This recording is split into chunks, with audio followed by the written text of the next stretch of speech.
Thank you, everybody. To add to that, too, not just Fred, but Fred Warner, four-time Pro Bowler, four-time All-Pro, linebacker for the San Francisco 49ers. Also, Steve's probably like a three-time Pro Bowler for Brand Innovators, so he's no slouch himself. All right, with that, just hopping in, just a little softball question to start. Steve, if you weren't a marketer, what position would you be in the NFL?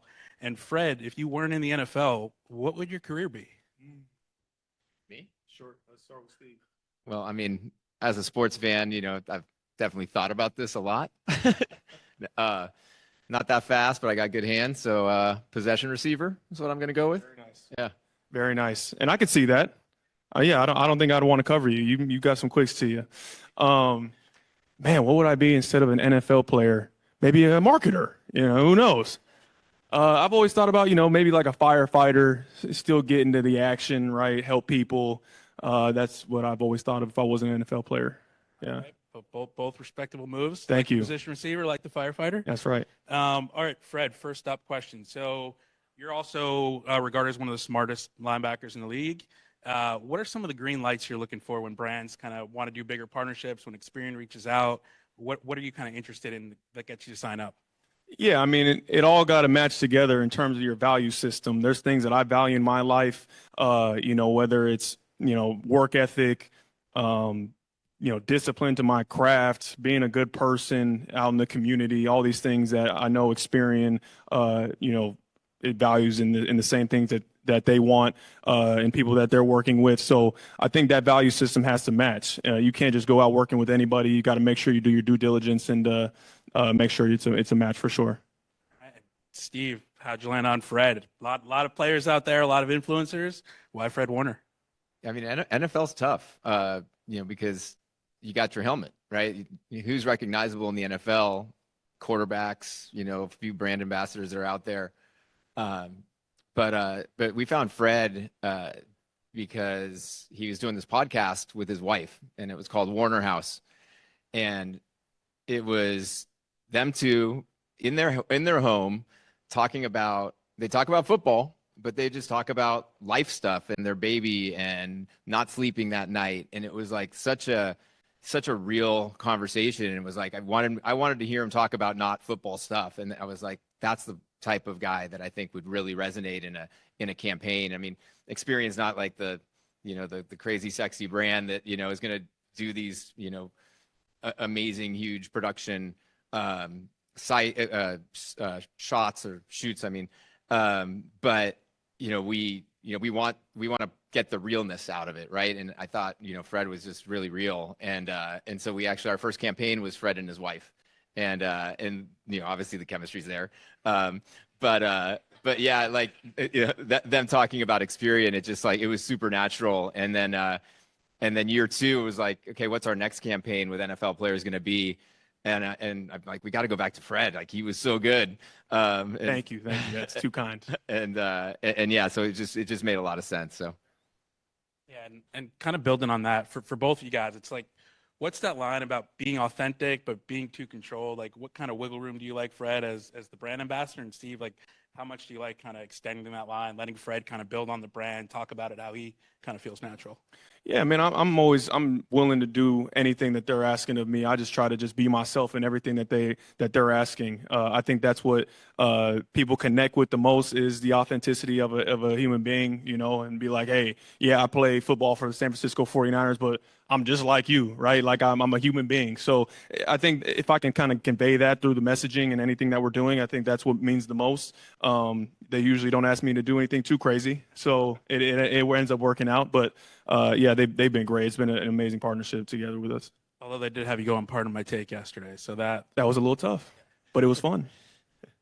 Yeah, I think the fact that Fred really embraced the brand, understood what we were trying to, the products and services that we were trying to really promote, and he just got it and was able to articulate it really well.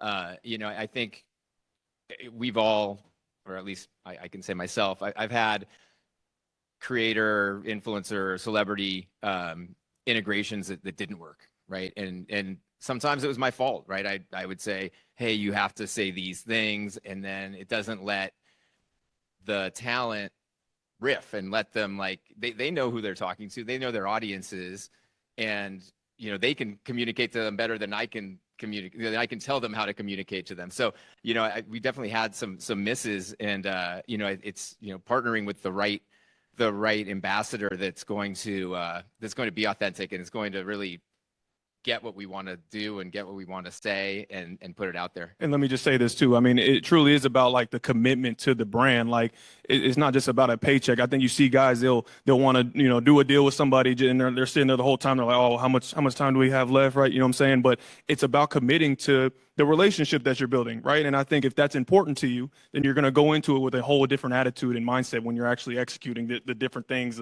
The lines that give you are going to have a little bit more juice to them. You know what I'm saying? Rather than just, save time and money with Experian. You know what I'm saying? Like, no, they save you time and money. Experian. Download the app. You know what I'm saying? Like, you got to, hey, Everybody download it right now. Yeah, come on. So, yeah, I think that's important. Just really being committed to the relationship. Go back to question number 1. Why did you choose Fred?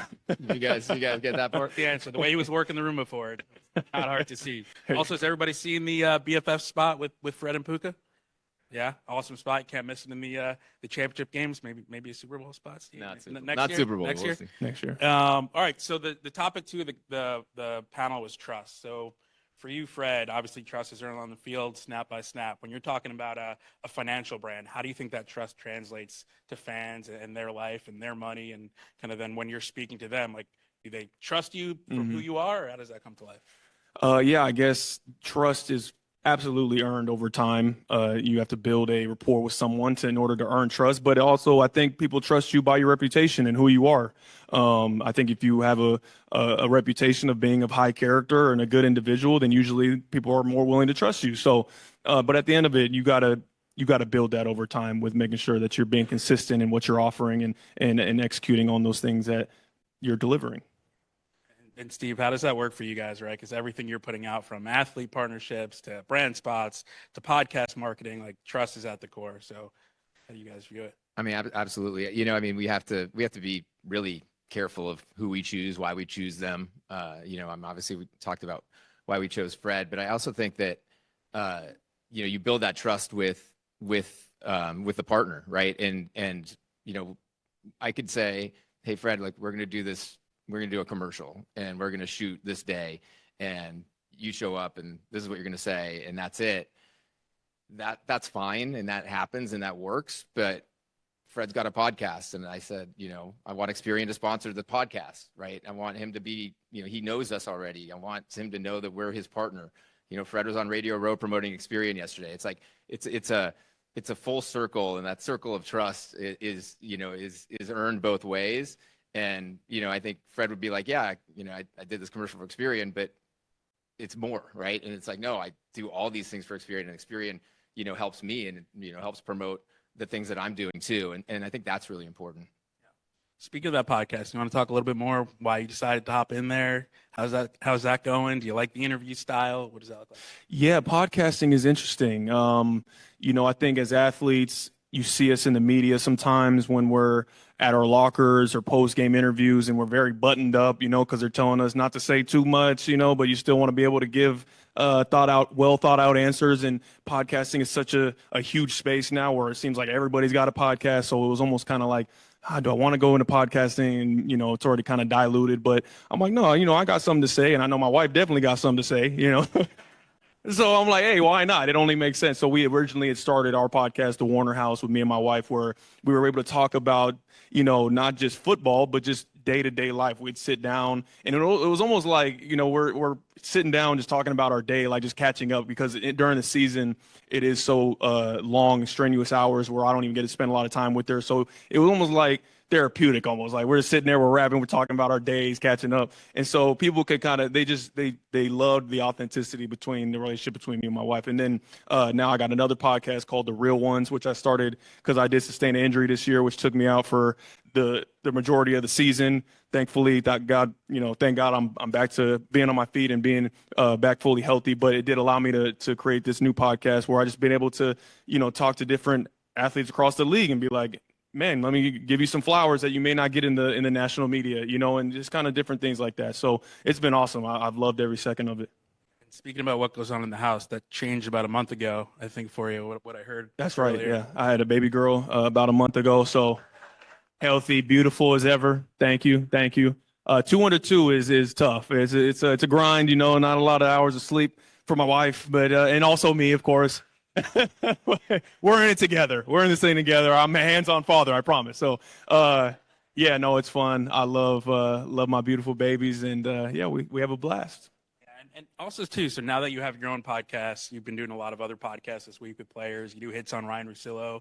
You're more the calm, collective take guy. You're not looking for those hot takes, which is rare, which is a great thing. So Sure. that's definitely good to see. How are those hits different than kind of doing your own podcast, doing your own accord? Yeah, you know, it's interesting because there's some of these podcasts where, you know, they keep it pretty just straight in line and asking you questions, and then you mentioned like part of my take, the two guys who are pretty loose, and they could get you pretty loose in pretty quickly where you may say something that you're not usually accustomed to saying. So you got to kind of just there's a fine balance of what because you got to remember I'm still an active player at the end of the day, right? And so you know you got to stay kind of even keel, you know, still allow your personality to show through a little bit, but stay even keel. And then when you're done playing, that's when guys kind of just all of a sudden they're say whatever they want. But you know, I still try to be real though. I'm not just trying to, be Mr. Button Up all the time. I try to just keep it to my own experiences as a player, and playing at the highest level and trying to just, dissect the game a little bit. And Steve, how do you guys look at podcasts, and especially in trust? Like, right, podcasts are a long form medium. You guys look at it from a storytelling perspective, from a media buy perspective. Obviously, you guys sponsor Fred's podcast. You do some stuff with Barstool Sports. What does that look like for you guys? Yeah, I mean, podcast is obviously growing, but it's a growing medium for Experian too. And I mean, we've done integrations, we've done live reads, and what really is important is kind of building that relationship. It can't be a one and done thing. You want to get the host familiar with you so they can kind of riff, and doesn't feel like a red ad, right? And you do it as well as anybody. But I think that's where you get the benefit, right? We talked about trust, like it's more of it's less of a one-time buy. It's more of a commitment to extend it. You want to have that kind of longer duration of buys, like football, right? There's every Sunday you buy a game, but like podcasting, like outside of the seasons, you want to just kind of continue to build the relationship with the hosts and with the platforms, and you end up getting just a lot more out of it. Yeah, that long form storytelling podcast just give an opportunity for anything to happen that you probably weren't expecting. Which, speaking of unexpected things, Fred, obviously tough year with the injury, but that's opened up other doors. I think you're doing some stuff with NBC on Sunday. If you could. I am, yes. NBC will be having me in their pregame and halftime show this Sunday. So if you're watching the Super Bowl, you'll see me during pregame. So go ahead and tune in, and I'll try and do my best. Got more Pats fans here, more Seahawks fans, San Fran fans. Pats. Niners. That's the correct answer. Yes. Thank you. Yes. Next year, right? Next year in LA. Book All right. it. I like it. Another Cali Super Bowl for a Jersey guy. Getting in the cold works. All right, Steve. Also, in terms of like it's a risk kind of reward world out there, right? When you guys are doing these partnerships, is it better to not be as safe and be more open to kind of taking risks and working with different players and doing different angles? Yeah, I mean, you have to take some swings for sure. You have to understand. I feel like with podcasts too, it's like you almost have to tailor the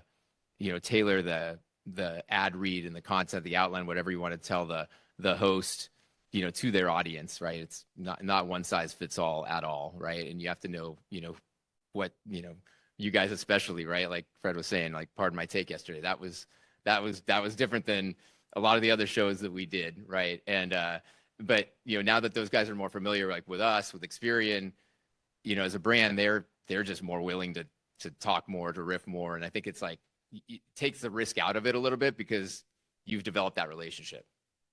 How do you look at that from risk on the field to risk in working with brands?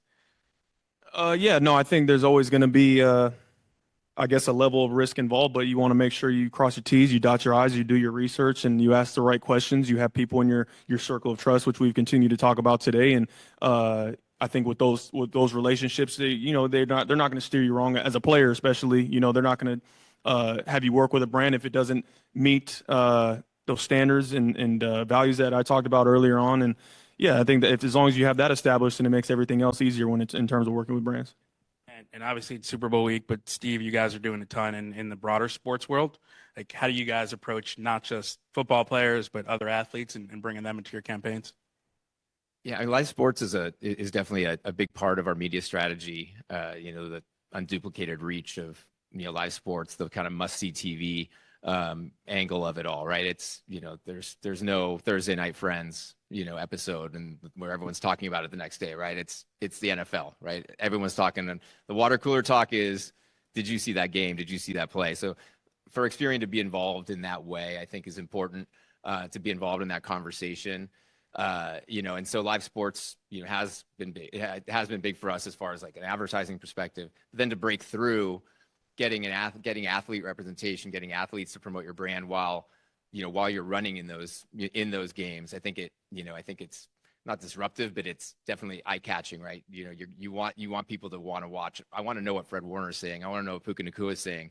I think March Madness last year we had Flau'jae Johnson of LSU, and she's a great proponent of the brand, and I think just kind of having that connection, I think makes it perform better.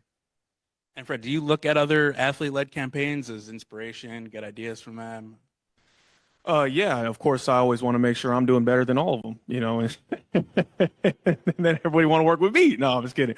But yeah, no, you can just always tell the guys who would we keep talking about the same topics, the commitment to the brand. It always shows through when you have these guys who actually believe in what they're saying, and so of course I'm watching and seeing to see, all right, are they committed or are they not? And you usually can tell right away. What are some things you guys think brands get wrong when working with athletes? Yeah, I think I don't know. I think it's just being like too rigid and strict and saying, if I told Fred and Puka, Sure, hey guys, you need to say these things, it would not have felt yeah. good. I think there has to be a fluid communication back and forth, and I think like he mentioned, it's not a one size fit all. You have to understand the individual that you're working with, and you have to kind of tailor it to them. And then, usually if you are working with the right person, a lot of the things are going to be just fine to say, and it should work just well. But yeah, I guess the rigidity of it just keep it a fluid communication. And Steve, do you guys look at athletes and influencers in a different way? Do you think marketers should in general, or kind of in today's world, it's a bit of the same thing? Like it's really just a matter of who you want promoting your brand, right? And what audience you're trying to reach, right? If it's a sports audience, I obviously want to have athletes in there, right? But yeah, creators too, podcast hosts, like all those things. I mean, they're well thought out, right? Their audience, we know their audiences, we know who they're talking to, we know their platforms. So, I think it's tailored specifically to, different initiatives and different audiences. What's one take you each have for Sunday? I'm not a huge fan of the Seattle Seahawks. So, yeah. Well, I think we can all agree in here, right? So let's hope the Patriots win by 50. I think that'd be a safe way to go about this thing. But listen, it's a lose-lose either way because it's not the 49ers at the end of the day, right? So let the game be what it is. Either team's success has no bearing on our success going forward. So at the end of the day, may the best man win. Yeah. I can't stand Pats fans. I just can't do it. I can't do it. Sorry, whoever's out there. Yeah. And Sam Darnold, come on, comeback story. OC guy. He does bleed red and gold now. Because he's with us for a little bit. That's true. He's got a little. So all right, we can get down with that. All right. Anything else for you guys? Or I think we're good to wrap this one up. I think we're all good. Thank you guys so much for coming and thank you being guys. here. Thank you all.